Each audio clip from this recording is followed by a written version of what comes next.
According to the American Psychiatric Association, attention deficit hypertension disorder (ADHD) is one of the most common mental disorders affecting children. However, many do not realize it affects adults as well and can continue to cause issues well into adulthood. Researchers have not found a special cause for ADHD. There is a genetic component, but other factors seem to contribute to the disorder as well.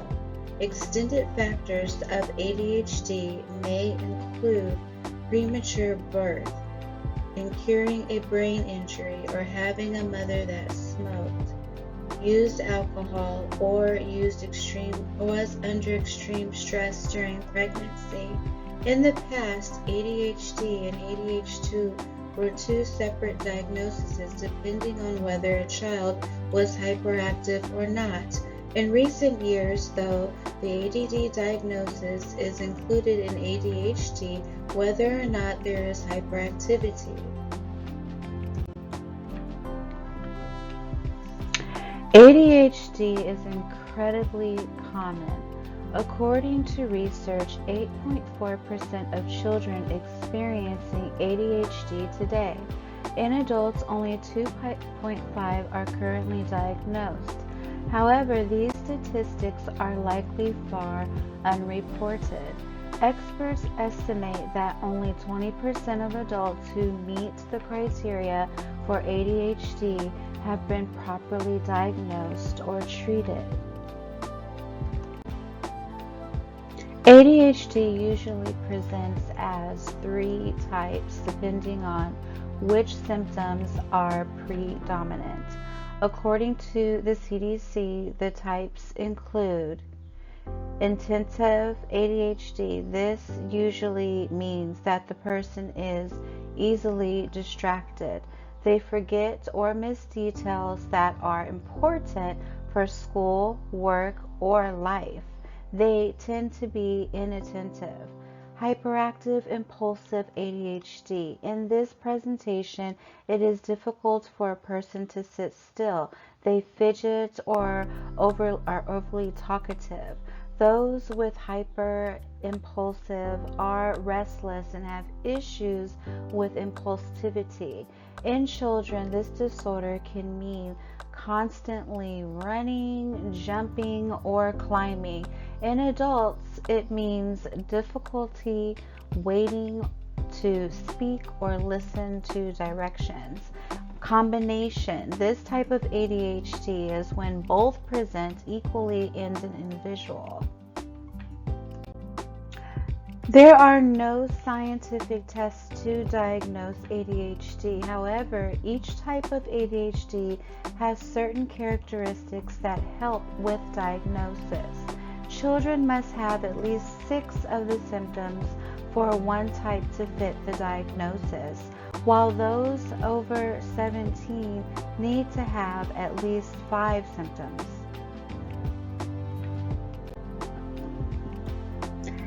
Inattentive symptoms does not pay attention to detail and makes careless mistakes in either work or school. Issues with focusing on essential tasks or activities such as conversations, reading, or literature. They seem elsewhere when someone is speaking to them.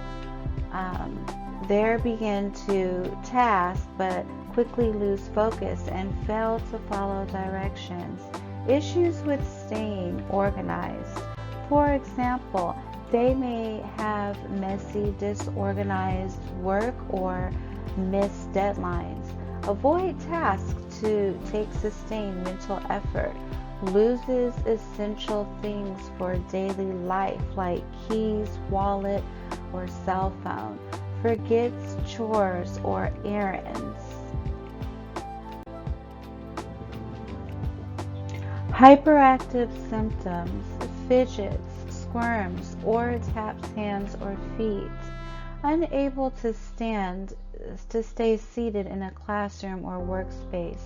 runs and climbs at inappropriate times, unable to do activities quietly, always on the go, overly talkative, difficulty waiting for his or her turn, cuts before another finishes speaking. For example, they may blurt out an answer to a question or finish another person's sentence for them. Interprets or intrudes. Combination symptoms have both inattentive and hyperactive in equal measure. Research shows that those who fit the criteria for ADHD are more likely to struggle with a substance use disorder. Researchers estimate that more than 25% of teens with a substance use disorder meet the criteria for having ADHD as well. Many individuals with ADHD turn to drugs and substances in an attempt to counteract the symptoms of ADHD. This method is referred to as self-medication, meaning an individual is medicating their symptoms through the substance use. According to a recent survey, the substances most commonly abused for ADHD medication were alcohol and marijuana. These substances help depress the nervous system, thereby decreasing many of the overstimulated symptoms associated with ADHD. Impulse control and behavioral issues can also lead to substance use disorder. Individuals with ADHD have more challenging times controlling their impulses, which in turn lead them to take and abuse substances they might not otherwise went to. Before ADHD can be treated and controlled, the body needs to free of all substances. Detox is the first step on the road to recovery and a vital part of managing ADHD. Addiction and ADHD can be treated concurrently through a dual diagnosis program. Both disorders need to be addressed and treated together for a successful recovery. Concentrating on substance abuse without providing support for ADHD can lead to a high occurrence of relapse because it does not address the underlying issues. Counseling, family therapy, and self-help groups all provide vital treatments for dual diagnosis. These programs can help provide tools to manage ADHD through behavioral modification, identify triggers, and learn impulse management, educate loved ones about ADHD and substance abuse, build self-esteem and support internal motivations, disrupt destructive thought patterns and behaviors. Some individuals use alcohol and drugs to manage their ADHD symptoms. Medication can provide vital support to eliminate the need for drugs and alcohol for self-treatments in many cases. Because ADHD medication contains the controlled substances methylphenidate and amphetamine, some worry that taking medication may lead to abuse. However, this is not often the case. People who take medication to treat ADHD are less likely to have substance abuse disorders. While detox and treatments are important steps in recovery, they are not the end in themselves.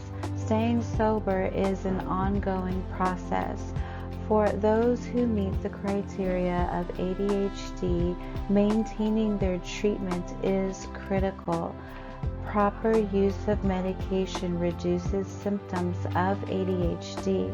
Come up with a well-established plan to deal with any temptation you could run into in the future and develop healthy coping skills to handle triggers. Maintain connections with loved ones and consider joining a support group. By investing in aftercare and managing ADHD symptoms, sobriety can be a lifelong journey.